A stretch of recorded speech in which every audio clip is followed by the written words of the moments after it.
my pencil didn't have any lead in it.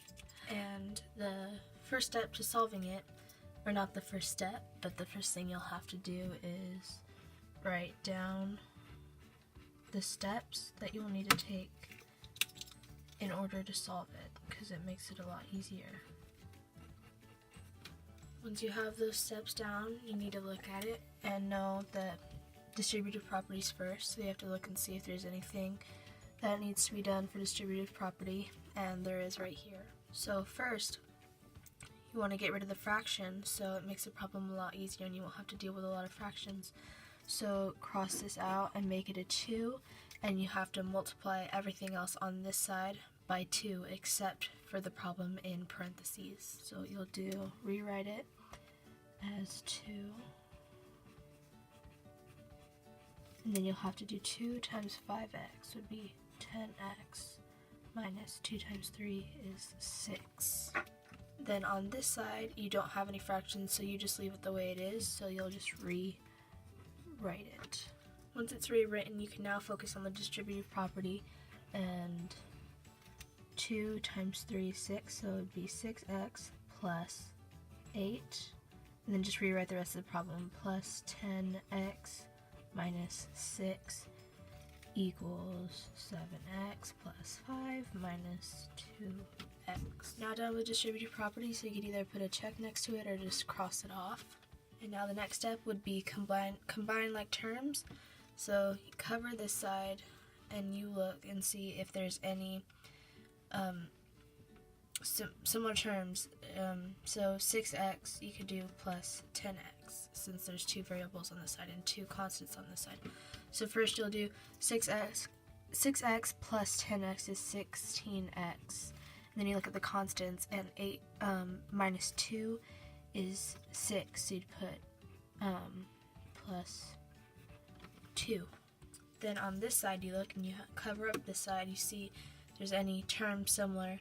7x is the same term as 2x, so you'd do 7x minus 2x, which would be 5x, and then you just put plus 5 because there's no other constants to combine that one with. Once you're done with combining like terms, you look at your next step, and that's to move the variable.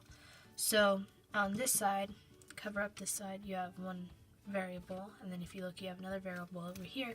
So you would move one of these variables. I'm going to move this so I keep it a positive number. I'm going to do minus 5x because that's a positive. You have to subtract it. Minus 5x. That cancels out, and that becomes 11x. Once you're done with move variable, you look at move constant. So since the x is already on this side, we're going to move the 2 over to this side. So it's minus 2, minus 2. That cancels out, and that becomes 3. So now that you're done with moving the constant, you have to isolate the variable. And what you have left now is 11x equals to 3. So you have to isolate the variable by dividing by the number for the variable on each side. And that is how you get your final answer, x, because that cancels out, equals 3 over 11, because you can't simplify that. So that would be your final answer right there. In this specific problem, you wouldn't have to simplify, but what exactly does simplifying cost in terms of accuracy?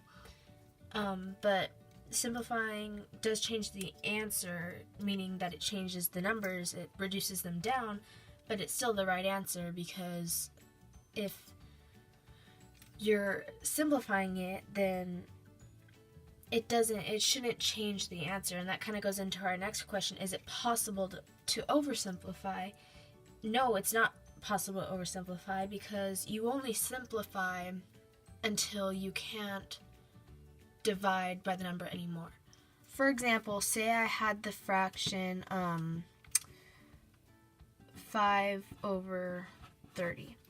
Like, you can simplify that because 5 goes into both of those numbers, and that could equal 1 over 6, because 5 goes into 5 once and 5 goes into 30 6 times. If I simplify that and I get this answer, which I did get. That's what I got. I couldn't simplify any more than that because 5, I already simplified by 5, and 5 can't go into any one of those numbers again. So I would leave it like that. So it's not possible to oversimplify because you can't go any more than that. And the answer is still correct because 1/6 is equal to 5/30. Even if you had a more complicated problem like 60/500, still 5 can go into both of those numbers. Go to 60 12 times, it could go into 500 100 times.